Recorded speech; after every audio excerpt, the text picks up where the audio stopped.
The sister of a man convicted of at least 25 DUIs says that the community is safer with him behind bars. And tonight, that sister spoke exclusively to WIAT 42's Natalie Tejeda about the lifelong battle that her brother has had with alcohol. Natalie joins us now live in the studio with their story.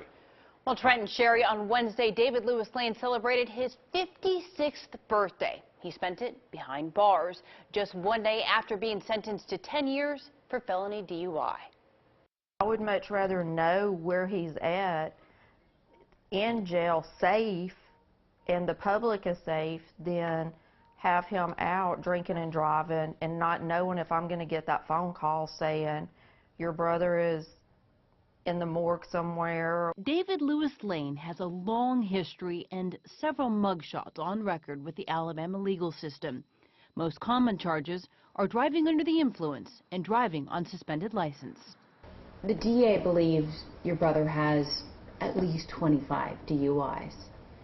Do you think he's got more than that? Yes. He just got out of jail in February. So from February to when he was rearrested in, was it September? He had 3 DUIs during that time. He had just gotten out of jail, and from that time frame was 3 DUIs.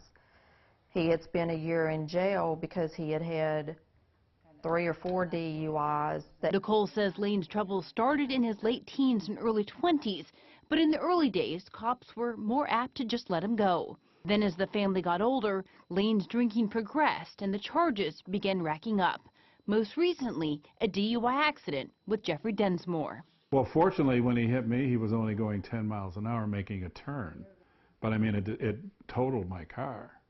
And if he had been going any faster, I would have been hurt a lot worse than I was. When Densmore learned of Lane's history, he was floored. It's a shame. It really is a shame that the laws of Alabama allow people like that to be able to get back on the road under any circumstances. Even with a few dozen DUIs, there is a reason Lane isn't locked up for good: Alabama law. Our DUI laws say on a 4th or subsequent DUI conviction, like Lane's, it will be charged as a felony, punishable by a minimum of 1 year and a maximum of 10 years in prison.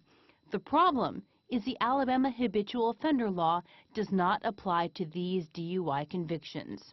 So unlike other crimes, unless the law or severity of Lane's charges change, he will never serve more than 10 years per DUI.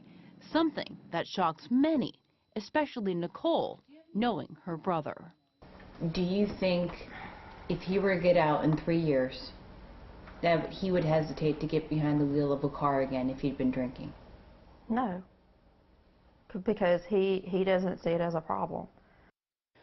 Although Lane was sentenced to 10 years for felony DUI on Tuesday, his sister tells me because of time served and good behavior, he is scheduled to be released in November of 2017, just in a little over 3.5 years.